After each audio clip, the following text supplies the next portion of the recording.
Miss Kitty Prescott is here to visit you, Mr. Keeper. Although I didn't know anyone by that name, my secretary always allows prospective employees to speak with me about job openings before allowing them to bypass the application process. Permit her entry. A tall, attractive girl with red hair came into my office grinning. She flaunted her physique in an ensemble that was very casual. Take a seat. I won't be here for long, so no thanks. I have to be sure I'm speaking with the appropriate individual.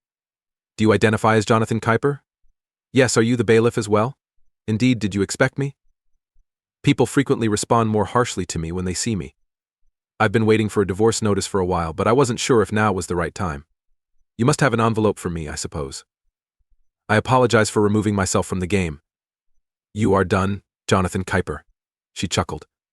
When I serve someone, I've never seen somebody grin at me before. You must have a ton of service-related anecdotes. Please take a seat if you're not in a rush. That interests me. That being said, I have no more clients to serve today. Yes, let's have a brief conversation. Do you want to have a drink? A mimosa sounds quite good. That endearing smile appears once more. Apologize, only tea, coffee and soft drinks. Diet of Mountain Dew? Not an issue. Adcock, miss. Could you get on a Mountain Dew diet for Miss Prescott? Though I wouldn't feel safe leaving my guest alone, I would go myself. I'm very glad you allowed me to complete at least one of my tasks. You take on so much of my workload that it worries me about what you'll do on your own when I'm not around. Miss Prescott must have known that this was just my secretary and I having our usual light-hearted conversation. You understand, Miss Adcock, how dependent I am on you. She grinned. While I bring her a Coke. Is there anything you would like? It would be excellent with green tea. Warm, please. Keurig or tea bag? Miss Adcock has entered the kitchen, Keurig. So what was I to do, Miss Prescott, when I learned of the upcoming divorce? Usually I receive one of three responses. Either the person remains silent or is in shock. Occasionally it's denial. It is not possible. More frequently it's rage that shouts like that, and is usually aimed at me. I'm going to murder that bastard or bitch. I fear that eventually one of the enraged parties may really attempt to murder the messenger.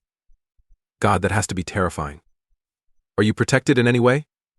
I now carry a stun pistol instead of pepper spray. A malicious smile appeared in her eye. Of course, I also always have condoms on hand in case. I went on, realizing it was a joke. It's not elegant, but it works. It would be impolite of me to ask how frequently you must use them. I've never been good at being delicate. Are you still enrolled in school, or are you planning to start your career with this job? Regarding the career choice, you are correct. I work at this position to help support myself financially while I attend law school. I say it to be complimentary rather than disparaging of your line of work. It seems like you want to be something more than just a paralegal. One day I hope to practice law. My parents are unable to pay for college, even though I have good enough marks to go into any university. I can't get a school loan because of my dad.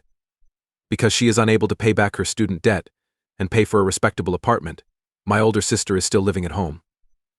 My goal was to locate a legal practice that could assist me in obtaining admission to an online college and, should I succeed, help me get into law school.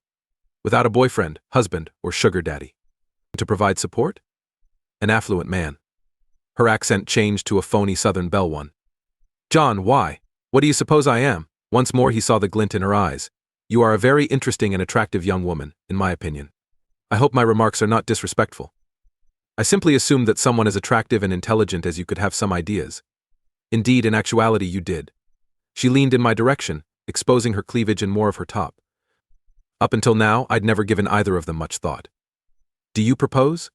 After the divorce, are you certain you'll have enough money? I have sufficient notice to safeguard a large amount of my assets. I'm only offering us a chance to get to know one another. I'll have the money. I'll be occupied handling your gift for a few days. What if we met on Saturday night at a restaurant of your choosing? Will you not be picking me up? If you don't like me, I want you to be free to leave. Yes. As time goes on, this becomes increasingly fascinating. I haven't visited G's mother's Italian garden before. Is that typical? It's said to be the greatest spot in town, is it not? All right, 6 p.m. Yes, I will be present. Excellent. Just give my secretary your card. Could I just hand it over to you? When my wife finds out, she will become envious. My secretary always has gossip for her. I'm growing fonder of you, cunning man. Sincerely, I hope you understand that this is not how I typically greet a handsome man. Just before I was about to leave work, Miss Adcock entered my office. The female who submitted your divorce petition overheard me. Will you please give me the details of your relationship with Jessie? Or are you just going to make me wriggle with inquisitiveness? Jessie has been depressed for some months.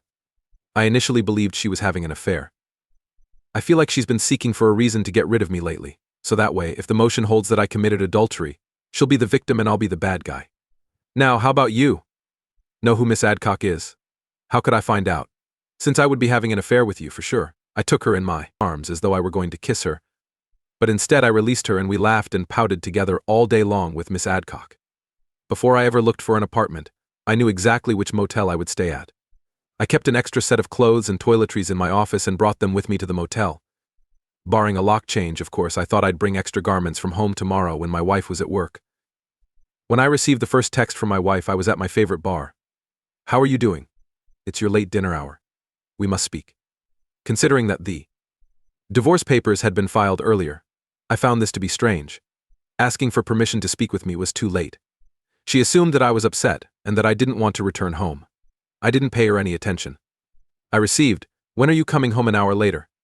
I need to talk about something significant." After switching off my phone, I prepared for bed. Upon awakening, I erased every call I had with her. From "where are you" to "what's going on" they moved. Right after my attorney filed a counter-petition for divorce requesting a usual equal divide, I had made plans at work to take a month's vacation. In my absence, things would be handled by my assistant. I took this opportunity to learn more about Kitty.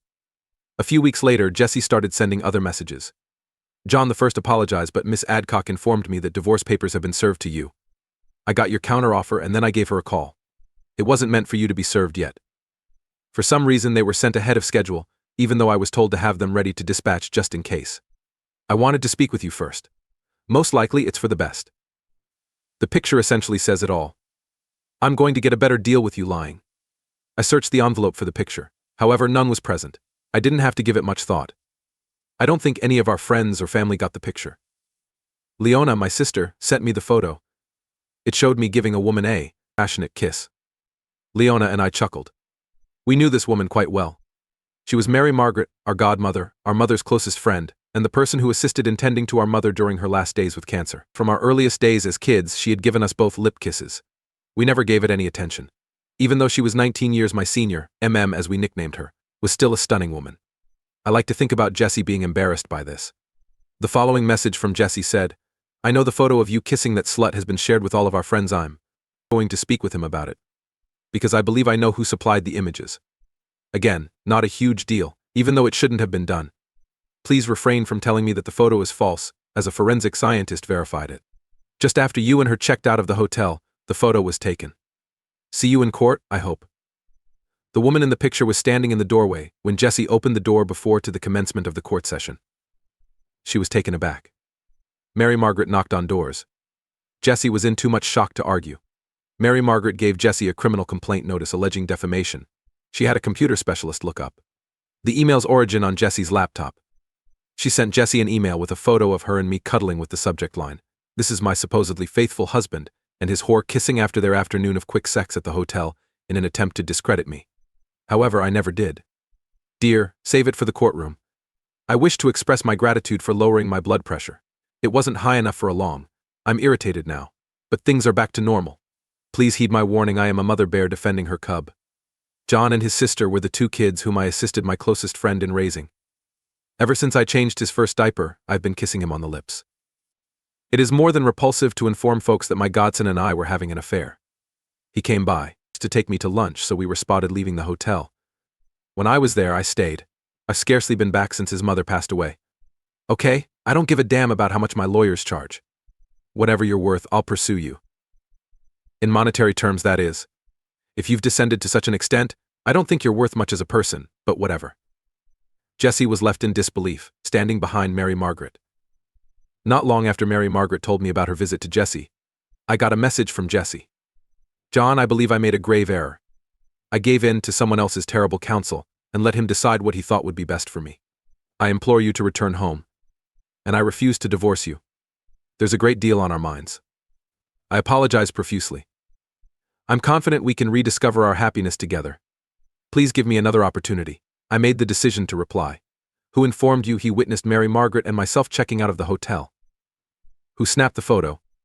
Who made judgments and offered recommendations to you? That must be the same individual."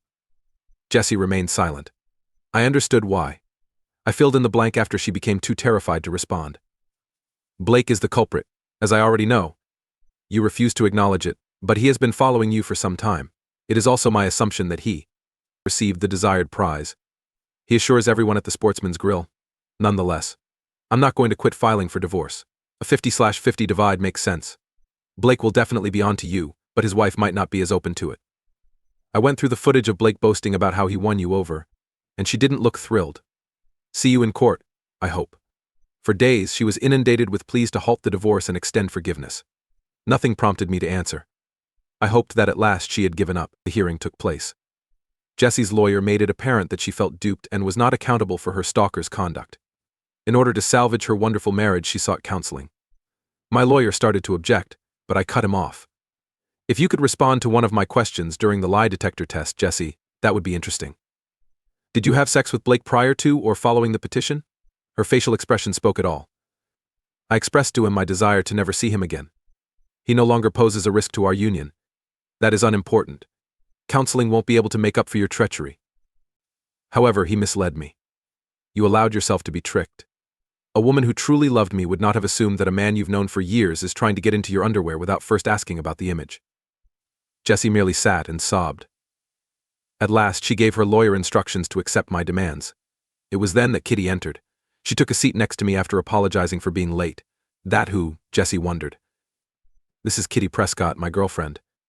It was thanks to you that we were able to come together. Me? Never in my life have I met her. I received your divorce petition from her.